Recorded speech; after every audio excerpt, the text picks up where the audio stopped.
They're locking in George Pickens on the franchise tag and shoring up a defensive unit that really struggled a year ago. The Dallas Cowboys believe they now have a real shot. During a virtual meet and greet with fans, Dak Prescott said this, quote, "That's the one thing I love." Compelling people in the football world to want to throw up in the month of July. I mean, really, the season hasn't even started yet, and I already want to throw. I want to vomit. You got to be kidding me. You got to be kidding me. That's what I love about Cowboys Nation is Super Bowl or bust. Well, you haven't even been in a conference championship game in 30 years. So what's busting them, Big C? In the multi-billion-dollar business of professional football, hope is the single most lucrative and dangerous drug on the market. It fills 80,000-seat stadiums, sells high-priced merchandise, and keeps the television ratings sky high, even when the actual product on the field has been stuck in neutral for 3 decades. And when Dak Prescott looked directly into a fan's camera during a virtual meet and greet and casually declared that the upcoming season is Super Bowl or bust, he wasn't just expressing a mindset, he was delivering a calculated marketing pitch. You see, in this league, loyalty is just a word until the checks stop clearing. And hype is the armor franchises wear to hide their structural rot. Dak's statement is the same old song and dance, designed to keep the most delusional fan base in sports hooked on a dream that the organization itself has shown no real ability to achieve. It is a psychological trick, a diversion from the harsh reality that this team is spiraling toward another year of unfulfilled expectations. For a player who has won exactly 2 playoff games in his entire career, to demand a championship or bust standard is not competitive fire, it is pure delusion. It is the kind of statement that makes the entire football world want to roll their eyes. Or in the case of Stephen A. Smith, want to throw up in the month of July. The season hasn't even kicked off. The players haven't even padded up for training camp. And yet the Dallas Cowboys are already crown-fitting themselves for a crown they haven't worn since the mid-90s. The mainstream media wants you to believe this is a focused locker room ready to make a run. But the truth behind this hype is 100 times worse than they are letting on. This isn't a championship roster. It is a cap-strapped, hype-heavy marketing machine masquerading as a football team. To truly understand the gravity of Dak's words, you have to realize that Dallas occupies a unique space in American culture. They are the only franchise that can go 3 decades without a championship and still dominate the front pages of every sports website. Their valuation exceeds $9 billion, making them the most valuable sports franchise on earth. Yet their trophy case has been gathering dust since Bill Clinton was in his first term. This mismatch between financial dominance and on-field mediocrity is the defining characteristic of the modern Cowboys. The organization has successfully commercialized disappointment, turning every offseason into a soap opera that promises redemption, only to deliver the same tragic ending. By framing the season as Super Bowl or bust, Dak is playing his role in this theater, building up the stakes so that the eventual crash is as dramatic and as profitable for the media as possible.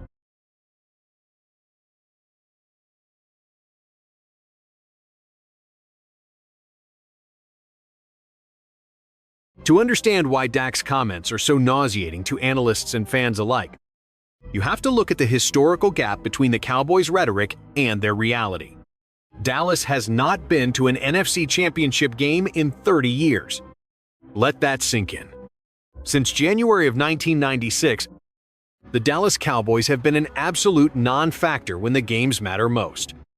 In that time, the NFL has evolved. Dynasties have risen and fallen, and expansion teams have reached the mountaintop. Yet, the Cowboys remain frozen in time, repeating the same cycle of regular season success followed by immediate postseason embarrassment. When the bubble bursts every January, the fan base acts shocked. But it is the most predictable event in American sports, every single year. The hype machine starts spinning in the summer. The players talk about how different this team is. The coaches promise new schemes. And Jerry Jones does his weekly radio shows to generate headlines. But when the lights get bright in the playoffs, the same flaws expose themselves. Dak Prescott struggles against elite defenses. The coaching staff gets out-schemed, and the entire team plays with an administrative stiffness that suggests they are more concerned with protecting their brand than winning football games. For Dak to act like this year is any different is a disservice to the fans who have spent 30 years watching this exact same movie. They talk about a Super Bowl as if it's a realistic goal, when they haven't even proven they can crawl before they walk. In Dallas, they want to run before they can even stand up, and the result is always a spectacular crash. Consider the coaches who have stood on the Dallas sideline over the last 30 years, each promised as the savior who would finally bring the Lombardi Trophy back to Texas. From the disciplined regime of Bill Parcells to the quarterback-friendly system of Wade Phillips, the clapping mediocrity of Jason Garrett, and now the head-scratching late-game management of Mike McCarthy. The result has remained remarkably consistent. It is a culture that breeds compliance rather than competition, where players are pampered like movie stars and shielded from the harsh criticisms that define winning franchises. The facilities at the Star in Frisco are state-of-the-art, a monument to corporate luxury. But luxury does not win playoff games in freezing January weather. When the Cowboys travel in the postseason, the contrast is stark. They face teams built on grit, physical dominance, and tactical precision. While they rely on flashy plays and individual talent, this lack of foundational toughness is why they cannot get past the divisional round.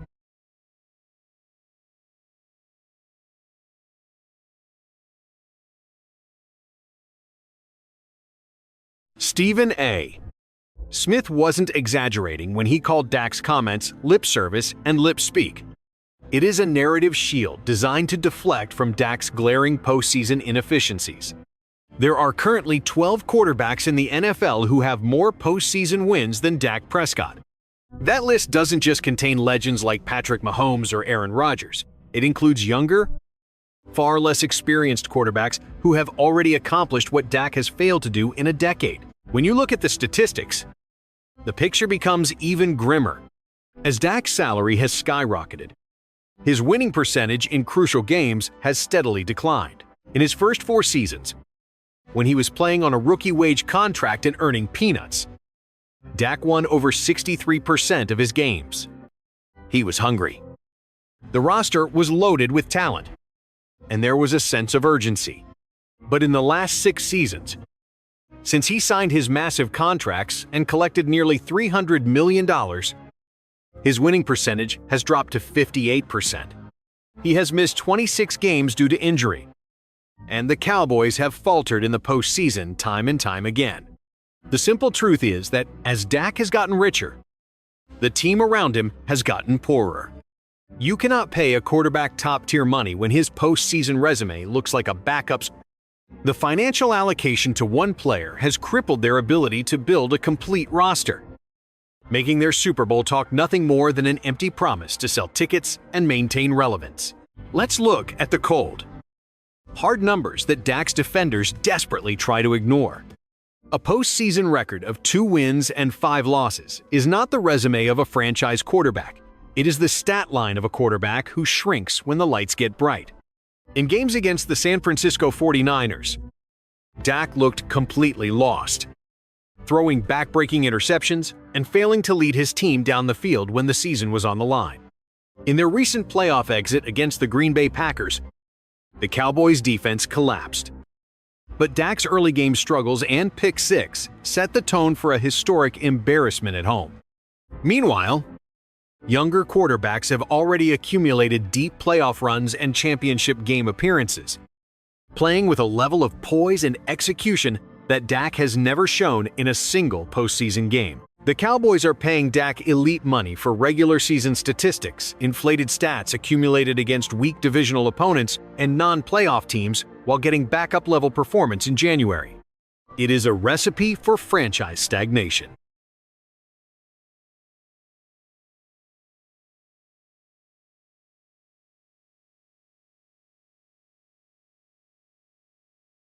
But the quarterback is only half of the problem. To truly understand the dysfunction in Dallas, you have to look at the man at the very top. As former Cowboys player CC pointed out, Jerry Jones constantly gets in the way. He is an owner who desperately wants to win a championship. Yet his own massive ego is the very thing that prevents it from happening. In any other successful NFL franchise, the owner stays in the background, letting the general manager and the coaching staff handle the football business.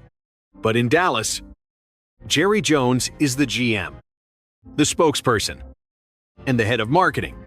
He is a constant source of media noise, hosting press conferences, making provocative statements, and creating unnecessary distractions that his coaches and players are forced to address. Even in the offseason, when things should be quiet, Jerry finds a way to insert himself into the headlines. Last year, he released a documentary in July just to keep the spotlight on himself. This year, the only reason he has been relatively quiet is because they franchise-tagged star receiver George Pickens, leaving no room for contract drama. But everyone knows this silence is temporary.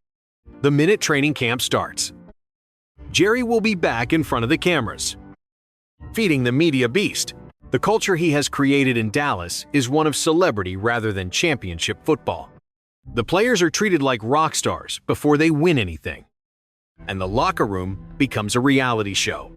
When your owner is more concerned with the franchise's valuation than its trophy case, you get exactly what the Cowboys have been for 30 years, a highly profitable disappointment. The relationship between Jerry Jones and his head coaches is a case study in corporate dysfunction. Every week, Mike McCarthy has to answer questions about what Jerry said on his radio appearance, forcing the coaching staff to constantly manage public relations rather than football strategy. Jerry's public statements often undermine his coach's authority, creating a locker room where players know that the true power lies in the owner's suite, not the coaching room. This organizational hierarchy is why the Cowboys struggle to maintain discipline when adversity strikes. The players know they are untouchable as long as they are in Jerry's good graces, leading to a sense of entitlement that is poison to a championship culture. The front office's decisions are guided by marketing value just as much as football fit, leading to high-profile draft picks and flashy free agent signings that capture headlines but fail to address the core weaknesses of the roster. In Dallas, football is just one department of a massive entertainment conglomerate. And as long as the entertainment side is thriving, the football failures are tolerated.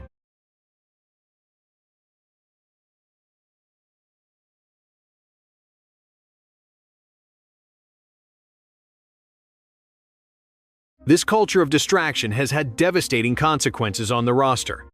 The Cowboys front office has made a habit of kicking the financial can down the road, restructuring contracts to clear temporary space while creating massive cap bombs for the future. Dak Prescott's record-breaking extension in 2024 was designed to keep their window open, but the bill is quickly coming due. By converting his salary into pro-rated bonuses, the Cowboys have set themselves up for projected salary cap hits of over $75 million in 2027 and a staggering $85 million in 2028. This is cap space hell, a financial nightmare that paralyzes the front office's ability to retain their own homegrown stars. We are already seeing the effects of this financial squeeze. The defense, which struggled mightily a year ago, had to watch key pieces walk out the door. The most devastating blow was the loss of edge rusher Micah Parsons, whom the Cowboys were forced to trade because they simply could not afford to pay him what he was worth while carrying Dak's massive contract. They replaced him with rookies and low-cost veterans, hoping Christian Parker can somehow scheme his way to a top 10 defense. But in the NFL, you get what you pay for. The Cowboys' offense might be prolific in the regular season, putting up big numbers against bad teams. But when they face physical, well-coached teams in January, their lack of roster depth gets brutally exposed. They are scoring points in September, but they will be giving up even more when the games actually matter. The financial strain is not limited to the defense. By committing such a massive portion of the salary cap to Dak, the Cowboys have been forced to play a dangerous game of financial gymnastics with their other star players. CeeDee Lamb's contract extension took months of negotiation, creating unnecessary distractions and limiting his training camp participation. The looming negotiation for Micah Parsons is a dark cloud hanging over the franchise, with analysts predicting he could demand historic defensive player money that the Cowboys simply do not have. This lack of cap flexibility has forced the team to neglect crucial positions, most notably the running game. The Cowboys enter the season without a dominant, physical running back, forcing their offense to be completely one-dimensional and putting even more pressure on Dak's shoulders. When opposing defenses know that Dallas cannot run the ball, they can tee off on Dak, creating the exact same postseason bottlenecks that have plagued this team for years. It is a roster built on stars and scrubs, lacking the depth and toughness required to win 4 consecutive games against the NFL's elite in January.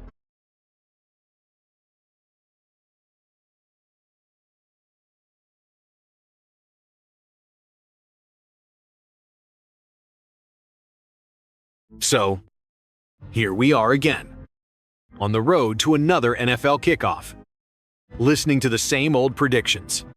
The fans are convinced that this is the year.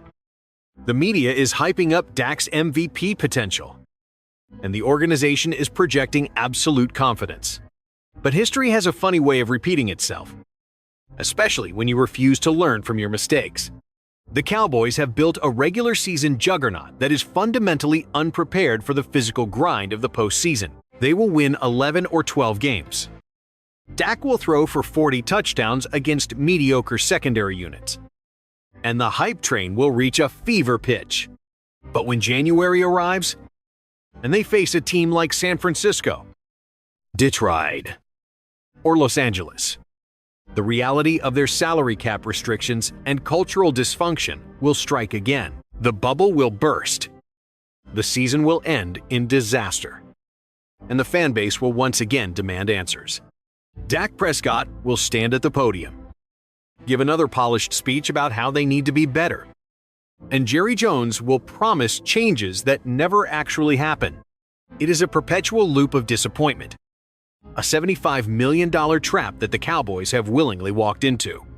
They have traded their championship future for regular season relevance and marketing dollars, and as long as the fans keep buying tickets and believing the Super Bowl or bust lies, nothing will ever change. But I want to hear from you. Did the Dallas Cowboys doom their championship hopes by locking themselves into Dak's historic contract? Or will he finally silence the haters and deliver a Lombardi trophy? Run to the comments and let me know. Every year, we watch the same media personalities debate the same questions, building up the Cowboys as a threat just so they can tear them down when they fall. It is a symbiotic relationship where the Cowboys get the attention, the media gets the ratings, and the fans get the heartbreak. The cycle is unbreakable because the franchise is built on hope, not results. They sell the dream of 1,995 while delivering the reality of 2026. And as long as the dollars keep flowing, there is no corporate incentive to change the formula. The upcoming season will follow the exact same script, culminating in a cold January afternoon where the Cowboys' season once again ends in a flurry of mistakes, finger-pointing, and empty promises. The question is not whether the bubble will burst, but how spectacular the explosion will be this time. Will it be another late-game clock management disaster? A flurry of interceptions? Or a complete blowout that finally forces Jerry Jones to make real changes? Or, in some parallel universe, will Dak Prescott finally play like a $60 million quarterback when the season is on the line?